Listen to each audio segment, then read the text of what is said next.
terima kasih untuk waktunya Bapak Ibu guru semuanya, sudah meluangkan waktunya untuk kami berdua. Saya dan Bu Jenita kebetulan mendapat tugas dari program guru penggerak yang sedang kami ikuti, yaitu untuk mengimbaskan budaya positif. Itu ada di modul 1.4 ya. Jadi makanya di sela-sela waktu ini kami ingin menyampaikan apa yang sudah kami dapatkan selama mengikuti pendidikan guru penggerak. Di sini nanti akan ada 6 pokok bahasan. Yang pertama itu budaya positif, yang kedua teori motivasi, hukuman dan penghargaan serta restitusi, kemudian yang ketiga keyakinan kelas, yang keempat kebutuhan dasar, yang kelima posisi kontrol, dan yang keenam adalah segitiga restitusi.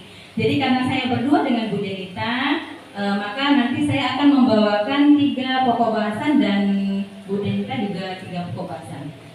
Untuk yang pertama, saya akan sampaikan tentang budaya positif. Jadi budaya positif akan menciptakan suatu lingkungan positif yang terdiri dari warga sekolah yang saling mendukung, saling belajar, saling bekerja sama sehingga tercipta kebiasaan-kebiasaan baik. Dari kebiasaan-kebiasaan baik menjadi karakter, dan pada akhirnya karakter-karakter dari kebiasaan-kebiasaan baik akan membentuk sebuah budaya positif.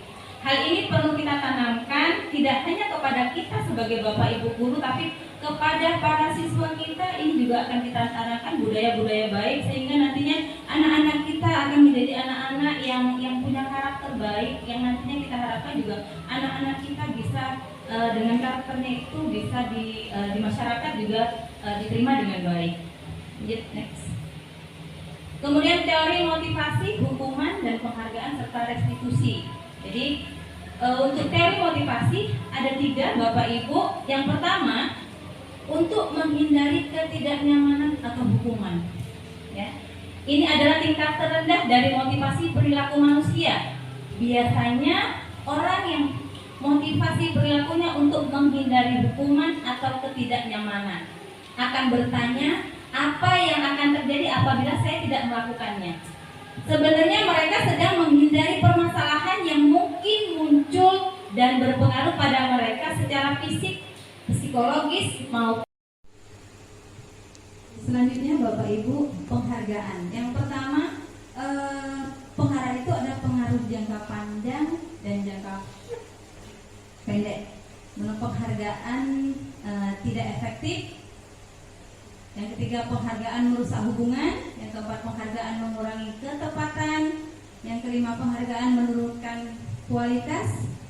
Yang keenam, penghargaan mematikan kreativitas. Yang ketujuh, penghargaan menghukum dan motivasi dari bibit atau motivasi intrinsik. Jadi yang sudah pernah terjadi di sekolah kita baru-baru ini adalah yayasan kita memberikan penghargaan bagi siswa yang berprestasi. Namun akhirnya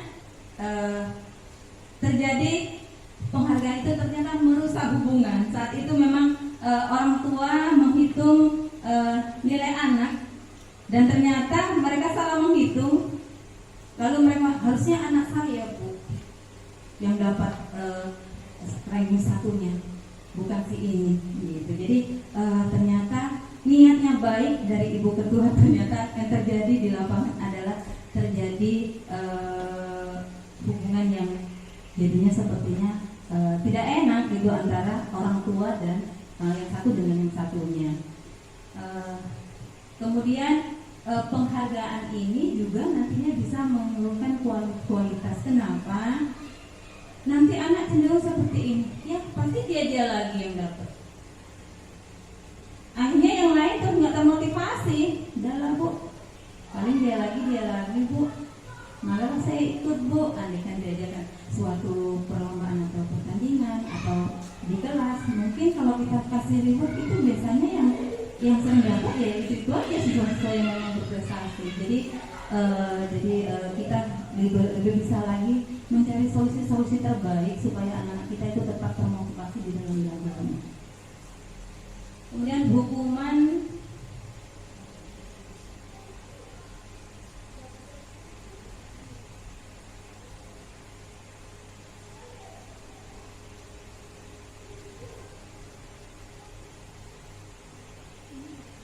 hukuman ya.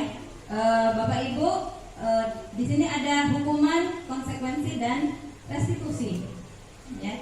Jadi selama ini sepertinya yang terjadi adalah hukuman. Hukuman itu Bapak Ibu sepihak ya. Biasanya kita yang menentukan. Kita sebagai guru kita yang menentukan. Kalau konsekuensi antara kita dan siswa. Yang lebih bagus lagi restitusi. Kenapa? Di sini kita mengarahkan siswa untuk memecahkan, mencari solusi dari apa yang sedang dialaminya. Jadi kalau hukuman itu sesuatu yang menyakitkan harus terjadi. Kalau konsekuensinya sesuatu itu harus terjadi.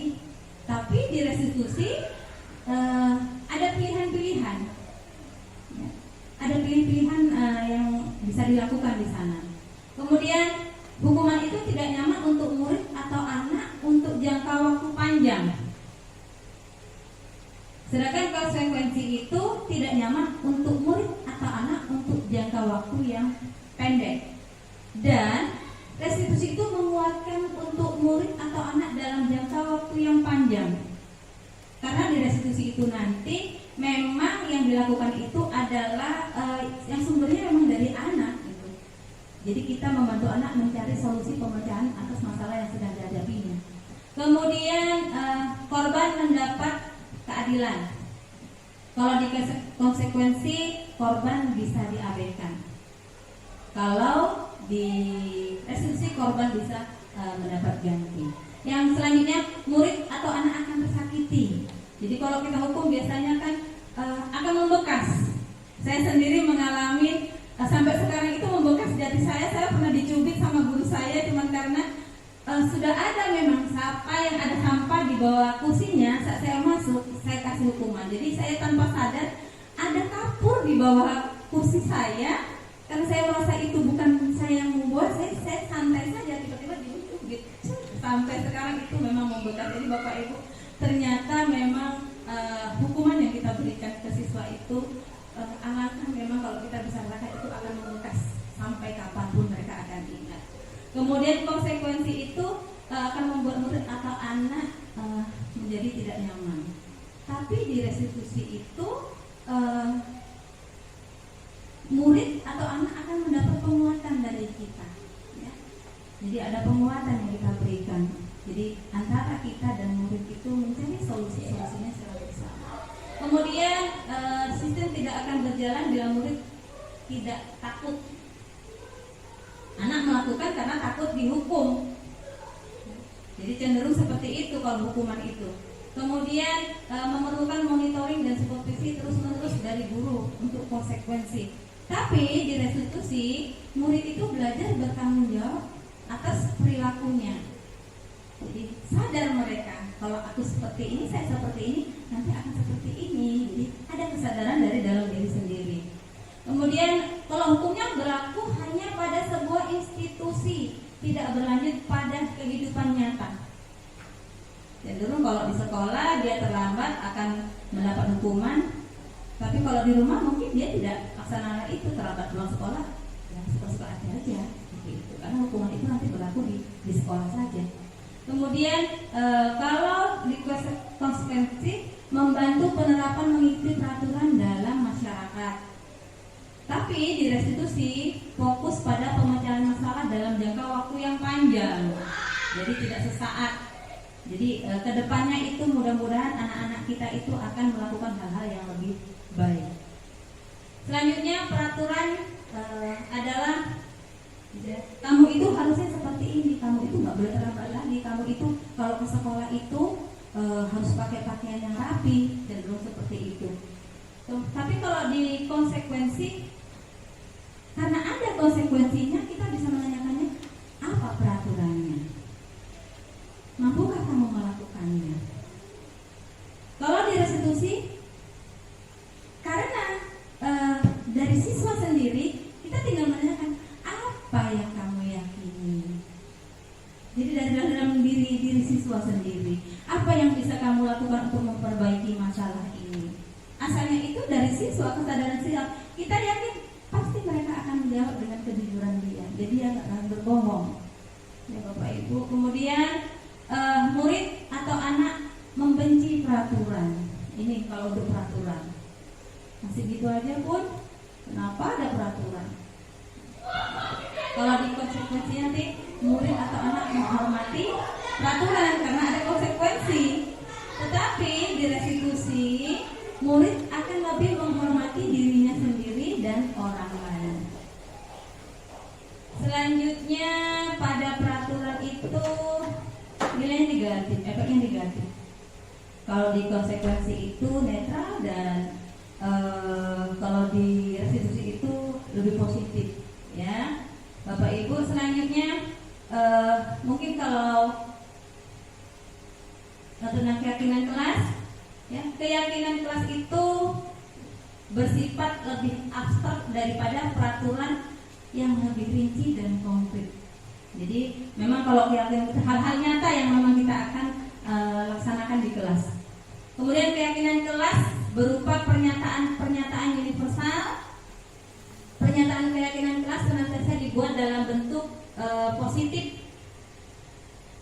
Selanjutnya keyakinan kelas hendaknya tidak terlalu banyak sehingga mudah diingat dan dipahami oleh semua warga kelas. Keyakinan kelas sebaiknya sesuatu yang dapat diterapkan di lingkungan tersebut. Jadi keyakinan kelas yang sudah dibuat di kelas itu ya diterapkan di kelas itu juga. Itu berbeda dengan kelas yang lain. Jadi seperti kelasnya Bu Arini beda keyakinan kelasnya dengan kelasnya Bu Dinda atau Bu Haura atau Bapak Ibu guru wali kelas yang lain. Kemudian semua warga kelas hendaknya ikut berkontribusi dalam pembuatan keyakinan kelas lewat kegiatan curah pendapat. Jadi anak-anak itu semuanya mengeluarkan pendapatnya tentang keyakinan apa sih akan dilakukan di kelas mereka. Mungkin si A menyatakan tidak boleh terlambat, tidak boleh jalan-jalan saat belajar. Jadi kalau kalimat positifnya datang tepat waktu, saat belajar tertib. Jadi kita gunakan kalimat-kalimat yang positif. Kemudian bersedia meninjau kembali keyakinan kelas dari waktu ke waktu. Jadi Bapak Ibu, keyakinan kelas itu bukan dipakai 1 tahun ajaran. Jadi kita tinjau kembali. Nanti saya berharap Bapak Ibu bisa terapkan di semester 2 buat bersama anak-anak di kelas tentang keyakinan kelas ini. Dan tinjau mungkin setelah dibuat bersama mereka, kemudian mereka sudah sepakat, nanti akan ada tanda tangan masing-masing anak dibuat dalam keyakinan kelas itu. Kita tinjau selama 1 bulan, apa sih, ada nggak yang mesti kita perbaiki dari apa yang sudah dibuat oleh anak-anak kita. Jadi kita bisa tinjau kembali keyakinan kelas yang sudah ada. Oke. Selanjutnya akan disampaikan oleh Bu Denita kepada Bu Denita. Silakan menyampaikan materi berikutnya.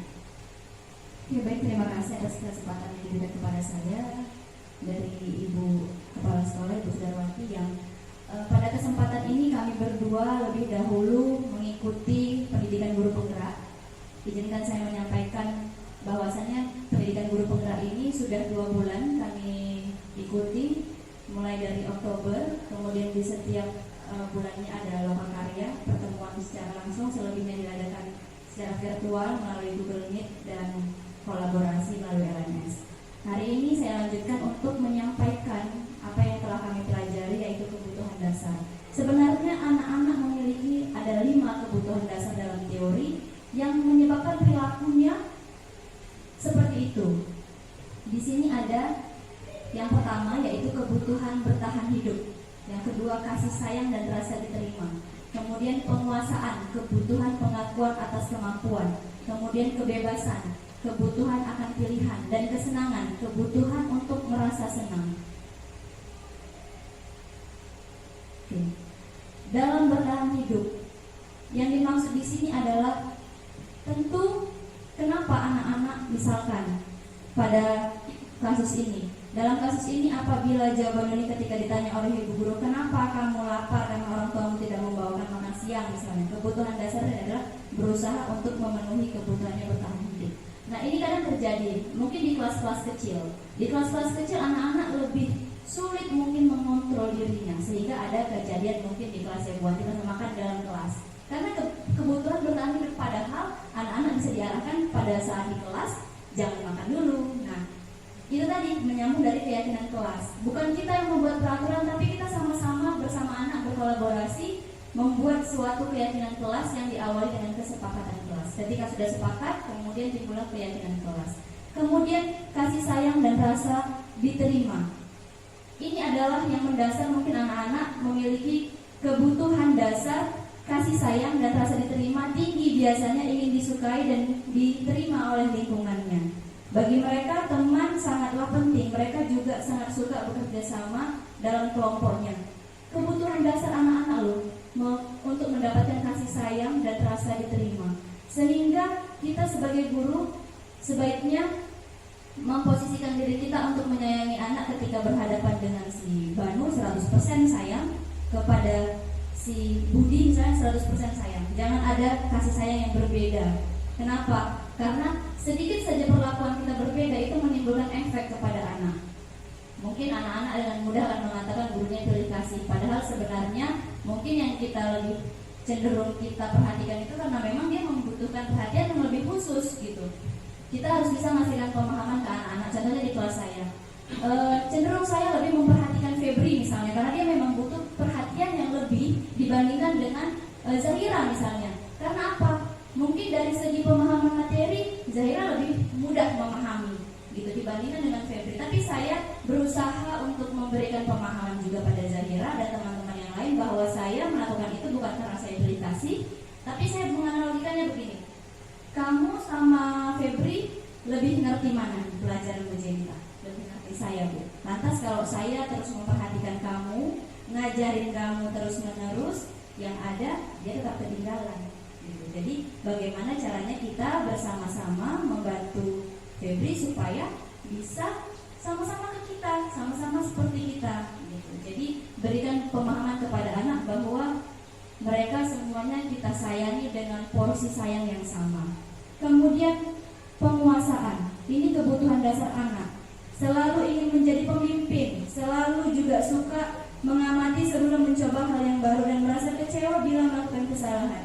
Mereka juga biasanya rapi dan sistematik, selalu ingin mencapai yang terbaik. Nah, di sini penguasaan, butuh pengakuan atas kemampuannya. Itu tadi. Mereka mungkin memang pada dasarnya mereka kebutuhannya adalah ketika sudah berhasil mengerjakan sesuatu, mereka butuh pengakuan, butuh kita puji. Tapi seperti yang dikatakan tadi bahwa penghargaan kadang-kadang bisa berdampak negatif gitu. Ketika memang si anak perlu pengakuan, kita bilang, oh iya dia memang bagus begini, tapi yang lain juga bisa bagus kok seperti dia gitu. Nah, cenderung ingin menjadi pemimpin, butuh dia pengakuan, saya yang paling bisa, saya yang paling mampu untuk tampil. Kita sehari-hari mungkin sudah terjadi, siapa yang mau jadi imam hari ini saya, dia butuh pengakuan bahwa dia yang paling mampu menjadi imam. Kita harus bisa memberikan pemahaman atas kebutuhannya, bahwasanya teman-teman yang lain juga pengen seperti kamu, gak hanya kamu saja kan yang pengen jadi imam, misal seperti itu. Kemudian kebutuhan kebebasan. Kenapa anak-anak dikatakan butuh kebebasan? Karena itulah usianya. Usia mulai dari usia sekolah dasar. Akhirnya apa? Di sini anak-anak ingin pilihan. Mereka perlu banyak bergerak, suka mencoba-coba, tidak terlalu terpengaruh orang lain, dan senang mencoba hal baru dan menarik.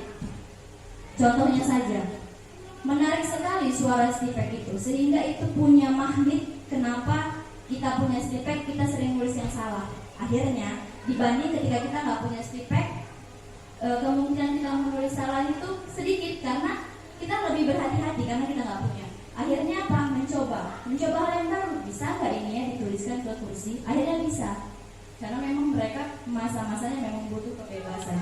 Berlari-lari. Nah, jadi mungkin sebagai guru kita bisa memahami kebutuhan dasar mereka, sehingga pada saat pembelajaran perlu ada gerakan-gerakan yang kita lakukan. Akhirnya kita suruh angkat kepala, pegang kepala, mungkin yang dipegang yang lain. Itu karena kebebasan tadi. Intinya kita sebagai guru bisa mengarahkan mereka sesuai dengan kebutuhan mereka.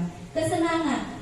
Saya yakin Bapak Ibu sekalian, terutama Bapak Ibu kami ini termasuk kebutuhan dasar. Kalau kita di kelas bawaannya marah, garang, cemberut terus, mungkin anak-anak gak senang. Bahkan anak-anak terkadang lebih suka yang lucu-lucu, yang buat mereka ketawa, walaupun yang disampaikan sedikit tapi pasti mengena ke mereka. Nah, ini untuk kebutuhan dasar. 5 kebutuhan dasar manusia di sini lebih kepada siswa. Selanjutnya yaitu posisi kontrol. Di sini saya ada sebuah video yang ingin saya bagikan kepada Bapak Ibu. Sebelumnya, sebagai guru, posisi kontrol kita adalah ada 5: penghukum, pembuat rasa bersalah, teman, pemantau, dan manajer. Izinkan saya tampilkan video ini, kita simak bersama ya Bapak Ibu. Di sini kasusnya ada seorang anak yang datang terlambat. Ini posisi penghukum.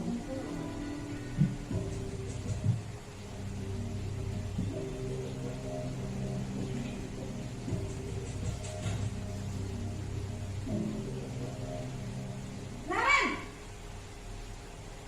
sini kamu. Selamat pagi, Bu. Selalu terlambat. Kamu deh, pasti terlambat. Maaf, Bu. Saya Apa? Apa coba? Alasan kamu apa lagi? Kapan sih kamu tidak terlambat? Malas sekali ya kamu jadi anak. saya Dasar pemalas. Gak kapok-kapok sih kamu. Sudah berapa kali terlambat? Sana, kamu keliling lapangan basket 2 kali. Kenapa saya harus keliling lapangan basket, Bu? Kenapa? Kamu melawan ibu? Berani-beraninya jawab. Sudah terlambat, masih berani jawab pula. Sekarang, keliling lapangan basket 5 kali sekalian. Biar kapok. Cepat. Pergi sana ke lapangan basket. Posisi penghukum biasanya berbicara dengan nada tinggi, menghardik, menunjuk-nunjuk, menyakiti, dan menyindir. Hukuman bisa berupa fisik maupun psikis. Ibu dan bapak guru hebat.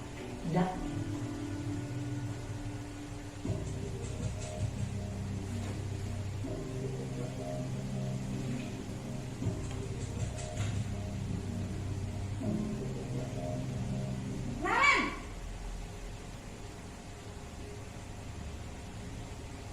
Selamat pagi, Bu. Naren. Kamu kenapa terlambat lagi, nak? Ya Tuhan, Naren. Kamu senang ya bikin ibu susah ya? Kalau kamu terlambat lagi, nanti ibu yang ditegur bapak kepala sekolah, nak. Disangka ibu tidak bisa membina kamu. Duh, gimana ini? Maaf, Bu. Duh, Gusti Naren. Kamu suka ya kalau ibu ditegur bapak kepala sekolah? Terus, sekarang ibu harus tulis apa yang di buku absen? Ini kamu sudah sering terlambat loh. Ibu harus apa coba? Maaf, Bu. Maaf sekali. Ya sudah, lain kali jangan bikin ibu susah lagi ya nak ya. Ibu tidak akan kuat lagi kalau kamu gini terus. Bisa jantungan kalau ibu tegur bapak kepala sekolah. Sana cepat ke kelas. Maaf ya, Bu. Maaf sekali. Posisi pembuat rasa bersalah berbicara dengan nada tenang, cenderung lembut. Namun kata-kata yang diutarakan membuat murid merasa menjadi orang yang gagal, memandang buruk dirinya sendiri, merasa tidak berharga, dan tidak sanggup membahagiakan orang lain.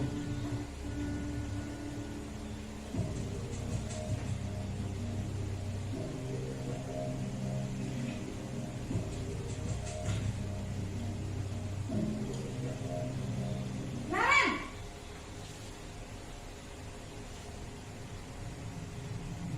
Selamat pagi, Bu. Wah, sudah jam berapa ini nak? Terlambat lagi ya sayang. Iya, Bu. Habis ibu saya lupa bangunkan saya, Bu. Kamu malah menyalahkan ibu kamu. Kamu bukannya anak yang larinya paling kencang. Kok terlambat sih? Iya, Bu. Saya memang terlambat bangun tadi. Jadi biarpun saya lari kencang, tetap gak kekejar Bu. Ya sudah sana, nanti lain kali larinya lebih kenceng lagi ya, biar gak terlambat lagi. Bikin seneng ibu, demi ibu. Bisa kan? Bisa lah Bu. Ya sudah sana masuk kelas, ibu beresin urusan absen kamu. Kamu ini ada-ada saja. Dalam posisi teman, guru berbicara dengan nada suara ramah, akrab, cenderung bersenda gurau untuk menjaga suasana tetap santai. Murid akan merasa senang, aman, dan akrab dengan guru. Identitas yang tercipta adalah identitas sukses atau berhasil. Namun, perlu diingat, karena ini masih dorongan eksternal, maka ada faktor ketergantungan dari murid kepada orang tertentu. Di sini guru absennya, sehingga di lain waktu murid bisa berperilaku baik, namun hanya kepada orang-orang tertentu saja.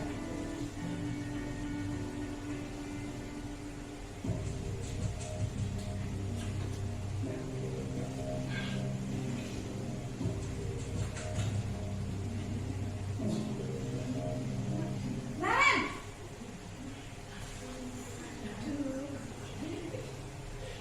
Tadi Bu. Naren, apa peraturan sekolah kita tentang jam berapa kita harus masuk sekolah, nak? Kita harus di sekolah jam 7 Bu.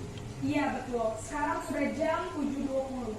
Naren sudah tahu konsekuensinya jika terlambat hadir. Paham Bu. Saya harus tinggal kelas pas jam istirahat selama 20 menit. Iya benar, konsekuensinya demikian.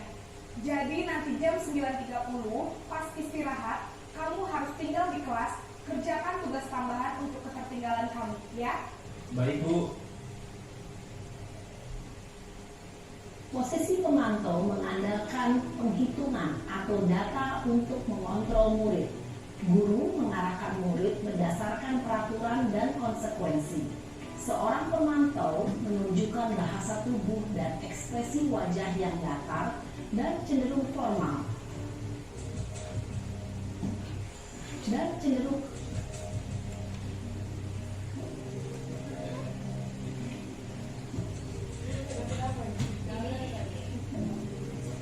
Ini posisi manajer.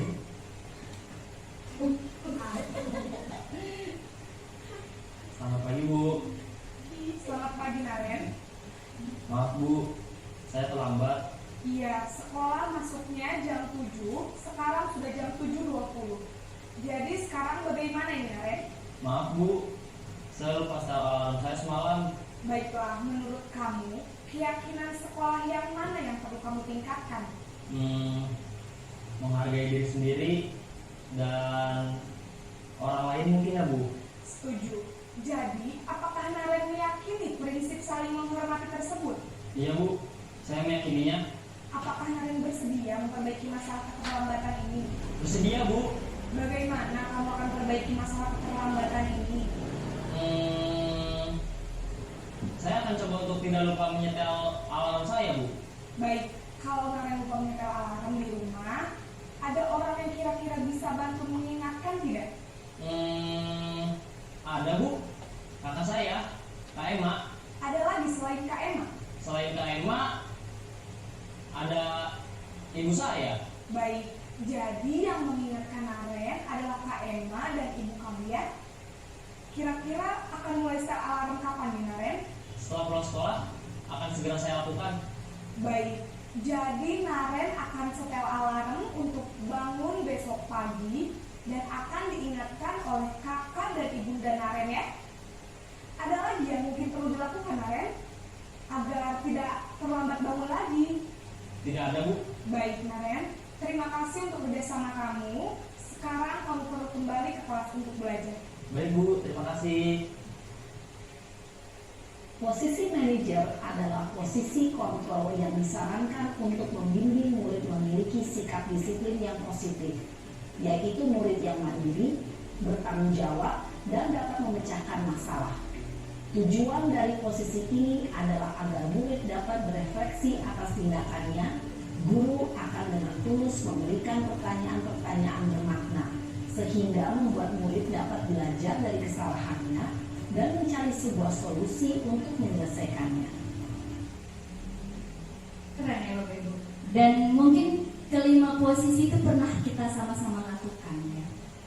Tapi di sini mungkin kita, kalau saya pribadi ketika saya mempelajari modul ini, saya merefleksi diri saya, ternyata hukuman itu dampaknya kecil sekali untuk merubah perilaku anak. Yang ada anak menjadi dendam, membenci, mungkin itu ya.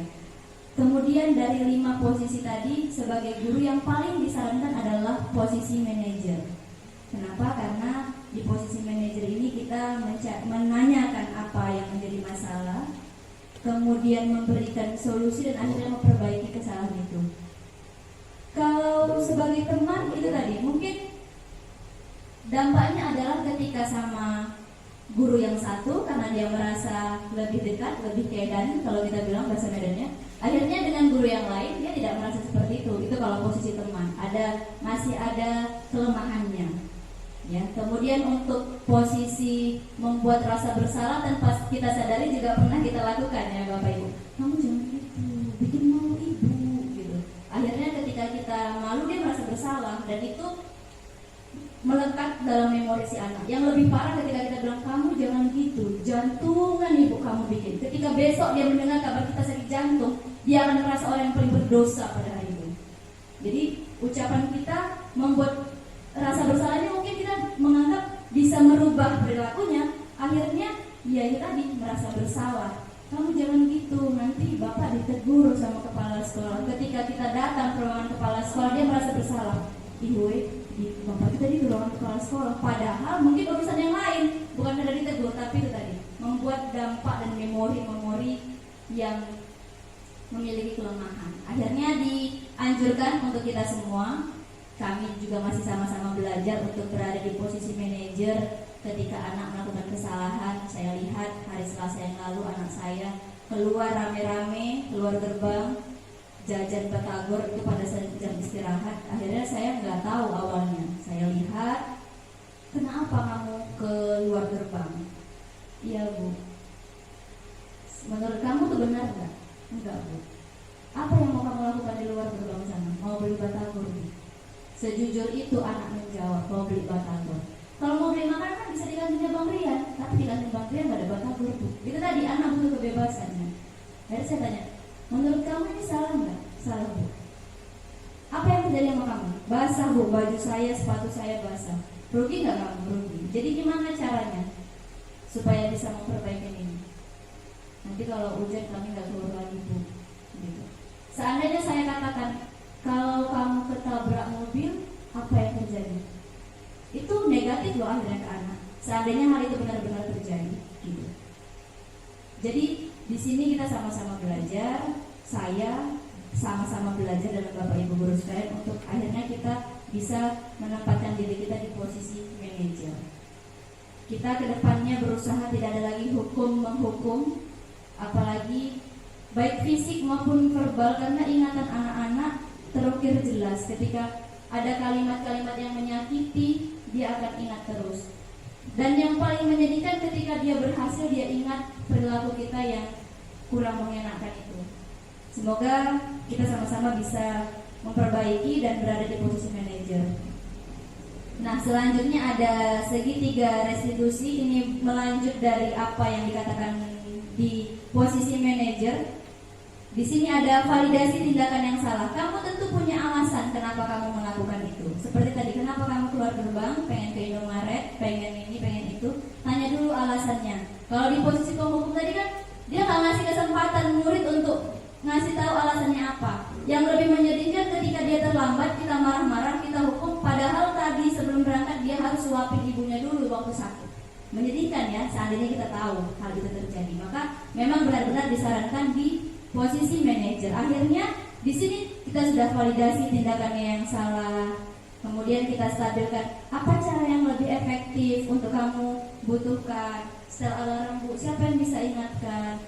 Kemarin juga kejadiannya Bu Sudar ada kasus Arfa, rambutnya gondrong di kelas 4.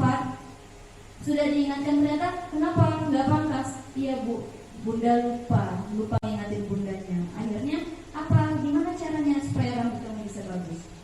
Ada nggak peraturan sekolah? Alhamdulillah berhasil dengan cara itu. Padahal sebelum-sebelumnya mungkin kurang pendekatan saja. Setelah itu menanyakan keyakinan. Kamu ingin menjadi orang seperti apa? Gitu. Keyakinan kelas apa yang telah kita sepakati? Itulah gunanya kita membuat keyakinan kelas di awal. Akhirnya ketika kita tanyakan, kamu ingin menjadi orang seperti apa? Ini tergantung masalahnya. Misalnya dia terlambat. Kamu kalau terlambat ini bisa nggak nanti dihargai teman-teman kamu? Enggak lah Bu. Kemudian kejadian saya di kasus kedua saya itu ada lagi nggak pakai tali pinggang, ketika jalan sama teman-temannya saya pantau semua pakai tali pinggang, dia enggak. Rupanya dia buru-buru karena malam itu nonton bola. Saya nggak salahkan nonton bolanya. Saya bilang nonton bola memang mengasihkan ya Zat. Iya, waktu itu Argentina lawan Kroasia kalau saya nggak salah. Katanya, iya Bu. Jadi saya buru-buru, akhirnya saya nggak pakai tali pinggang. Menurut kamu tuh benar nggak? Enggak Bu. Harusnya pakai tali pinggang. Alhamdulillah besoknya berdampak positif dia pakai tali pinggang. Iya, langkah-langkahnya. Kita semua melakukan hal yang terbaik yang bisa kita lakukan, menstabilkan identitas. Sekalipun anak salah, kita katakan bahwa semua orang pernah salahnya. Jangan udah salah disalah-salahkan. Itu yang membuat anak kecil hati. Kemudian validasi tindakan yang salah. Semua perilaku memiliki alasan. Sekalipun dia tidak mengerjakan PR, pasti ada alasan. Kita sebagai guru butuh dengar apa yang menjadi alasan siswa kita. Kemudian menanyakan keyakinan. Kita semua memiliki motivasi internal. Siapa seperti yang kita tadi? Siapa yang bisa ngingetin kamu? Kakak saya. Oke. Siapa yang bisa ngingetin kamu lagi? Ibu saya. Nah, itu dari teori segitiga restitusi. Jadi kalau hukuman itu tingkat yang terendah, yang dampaknya itu nggak panjang, hanya hari itu. Dan mungkin di sini saja, besok-besok di masyarakat karena nggak ada hukuman, sah-sah aja. Contoh pada saat ini saya contohkan, tapi di sekolah kita saya jamin sangat disiplin. Contoh pada saat di kampus, 5 menit terlambat tidak boleh masuk kelas. Pada saat ngajar, terlambat 10 menit boleh masuk kelas. Akhirnya apa? Pada saat itu saja kan kita patuhi aturan itu karena ada hukuman gitu. Sehingga dikatakan hukuman itu adalah yang paling terendah. Jadi kalau Bapak Ibu hukum anak karena dia nggak kerjain PR, karena ada hukuman itu dia kerjain. Di kelas yang lain enggak. Bisa jadi terjadi seperti itu. Nah, kemudian ada konsekuensi. Konsekuensi berarti kan ada pembicaraan sebelumnya. Kalau nggak kerjain PR, apa konsekuensinya? Iya Bu, nulis 1 lembar halaman misalnya. Itu konsekuensi. Dan itu dampaknya juga nggak panjang. Akhirnya hanya pada saat guru yang satu aja gitu. Tapi yang restitusi itu tadi menanyakan anak alasannya, memberikan win-win solution. Nah, ini dia. Menanyakan keyakinan, apa yang kita percaya sebagai keyakinan kelas, apa nilai-nilai umum yang telah kita sepakati, apa bayangan kita tentang kelas yang ideal, kamu mau jadi orang seperti apa. Mungkin dengan menyentuh anak dengan menanyakan ini justru jauh lebih baik dampaknya dibandingkan dengan kita menjadi penghukum, membuat rasa bersalah atau teman. Mungkin yang terakhir adalah manajer atau yang lebih baik dan yang lebih disarankan seperti itu. Bapak Ibu, kami yakini bahwa yang kami sampaikan insya Allah bermanfaat. Kita terus sama-sama belajar. Namun di sini jika ada pertanyaan yang ingin diberikan dan kita diskusikan bersama-sama, kami beri kesempatan kepada Bapak Ibu.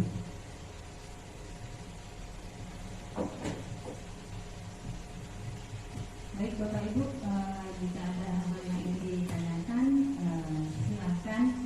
Kita sifatnya diskusi Bapak Ibu, karena kami berdua juga sedang belajar, tapi kami ingin apa yang sudah kami dapat di pendidikan program guru penggerak itu kami juga bisa imbaskan, kita bisa laksanakan sekolah kita seperti itu. Jadi Bapak Ibu silakan kami beri waktu untuk pertanyaan atau saran kepada kami berdua.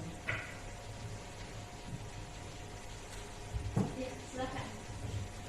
Terima kasih Ibu atas penjelasan yang disampaikan kepada kita. Saya menyoroti masalah posisi kontrol guru.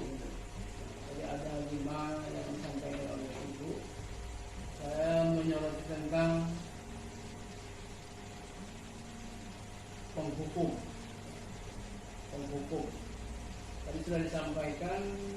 penghukum itu nilainya amat sedikit kecil, hasilnya dapat lebih bagus. Dia adalah sifatnya apa namanya manajer. Ini saya mau tanyakan, apakah ini berlakukan dari semua umur? Karena kan kelas kecil, kelas besar tentu berbeda. Kalau mungkin kelas kecil lebih enak kita agak ada yang tapi kalau kelas yang lebih besar, nah bagaimana kalau kita menyikapinya? Dari barangkali. Mungkin kita langsung saja ya, Bu Jen. Izinkan Bu Jen, saya coba untuk menanggapi pertanyaan dari Abi, dari Abuda.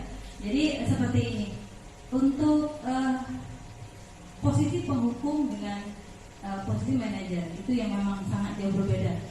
Bapak Ibu mungkin pada prakteknya kita sering menjadi posisi penghukum, ya.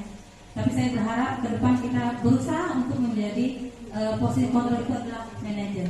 Jadi baik di kelas kecil maupun di kelas bawah atau di kelas atas, kita coba usahakan posisi itu, tapi kita dengan kalimat-kalimat yang memang dipahami oleh anak-anak. Jadi kalau kalimat yang kita ungkapkan di kelas 1 mungkin akan lebih berbeda dengan apa yang kita sampaikan di kelas 6, kelas 4 atau kelas 5 yang memang pemahamannya mereka itu lebih bagus gitu.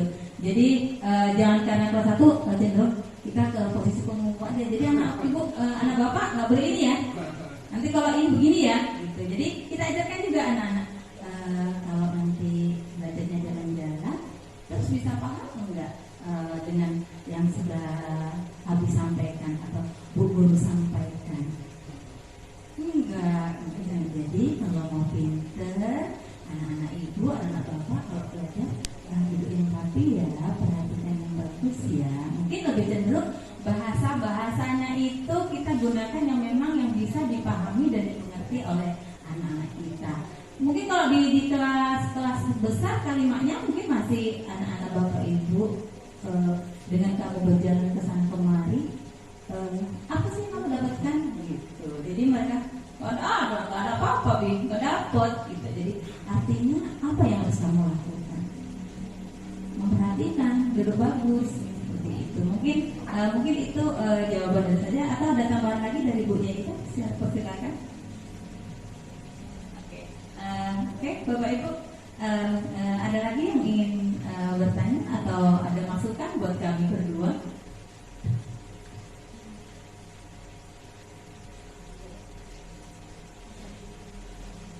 Atau seperti ini Bapak Ibu,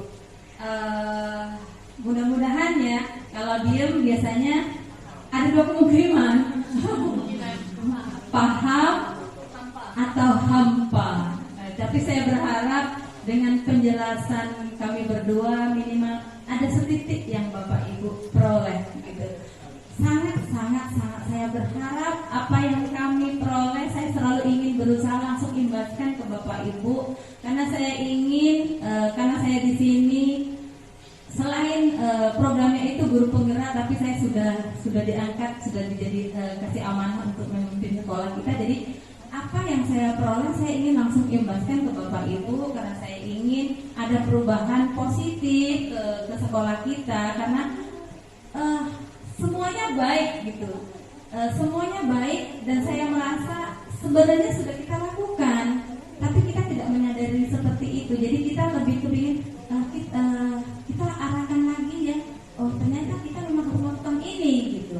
Hal-hal yang memang sudah baik kita kepingin tingkatkan lagi. Jadi kerjasama Bapak Ibu sangat saya butuhkan, apalagi sekarang ini memang kami berdua tetap butuh dukungan dari Bapak Ibu untuk bisa mengaplikasikan apa yang kami peroleh di kegiatan program pendidikan guru penggerak ini, supaya tidak hanya kami berdua yang punya ilmu itu, tapi Bapak Ibu juga mengetahui apa yang sedang kami pelajari di sana, dan kita bisa melaksanakan secara bersama-sama untuk meningkatkan kemajuan kemajuan sekolah kita, terutama juga pendidikan kita kepada peserta didik kita.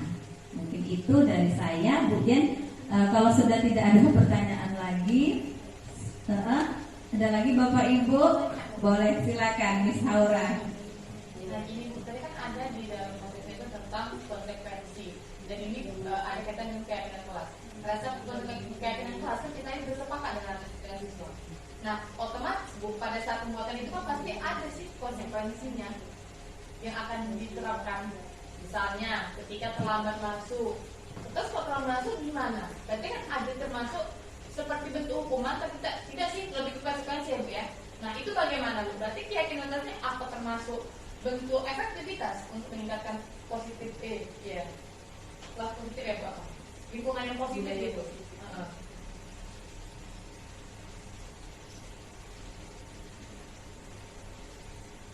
Oke, baik. Jadi dari ketiga itu ada level yang terendah tadi ini, ada hukuman, kemudian ada konsekuensi dan restitusi.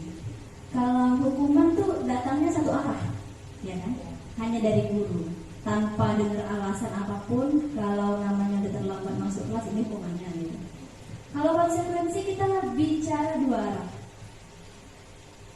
Tapi kadang-kadang kita lupa bahwa konsekuensi juga kita yang buat sendiri. Nggak jarang gitu. Kalau nggak ngerjakan PR, begini ya.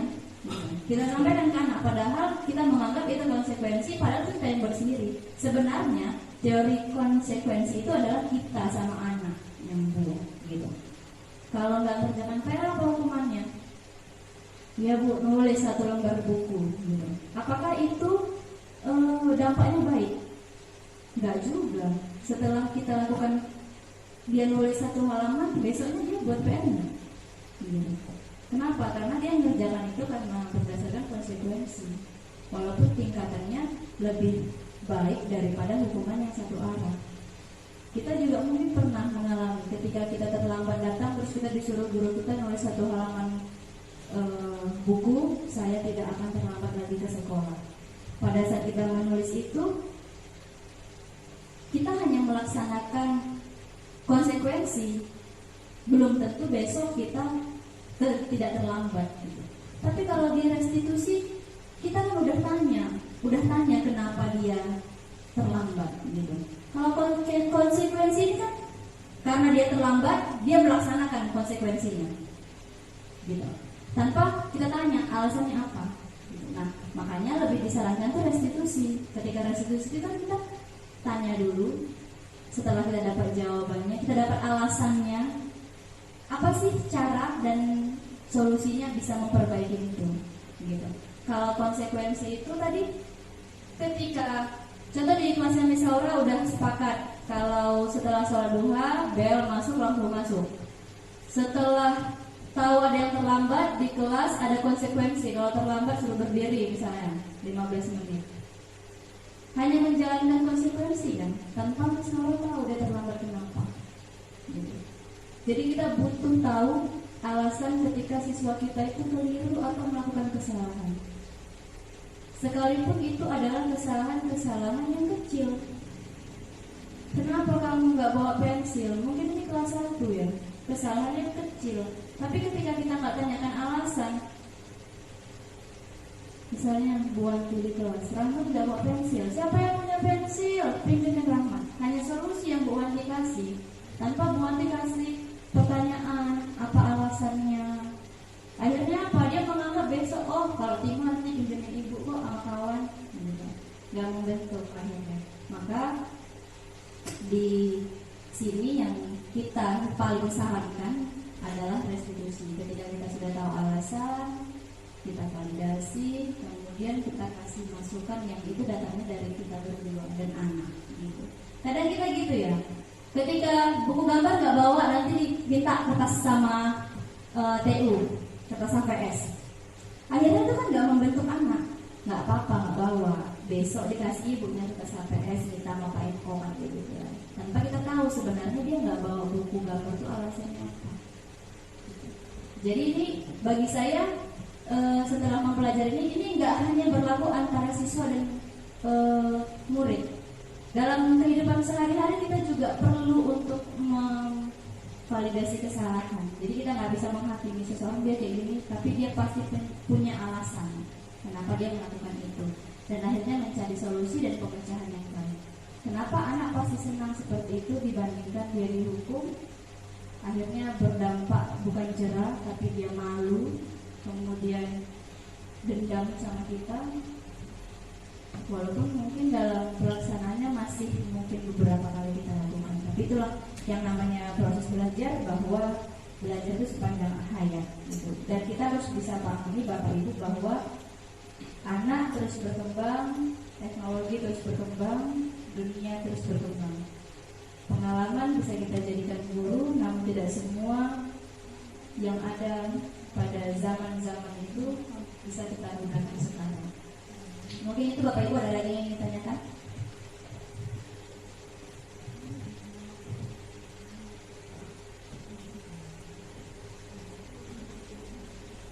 Baik, Bapak Ibu, mungkin sudah tidak ada pertanyaan. Saya berharap dari apa yang sudah kami sampaikan berdua, kita bisa terapkan dalam pelaksanaan pembelajaran di sekolah kita. Dan saya sangat berharap bahwa keyakinan kelas itu nantinya di semester 2 Bapak Ibu guru sudah terapkan di kelas masing-masing.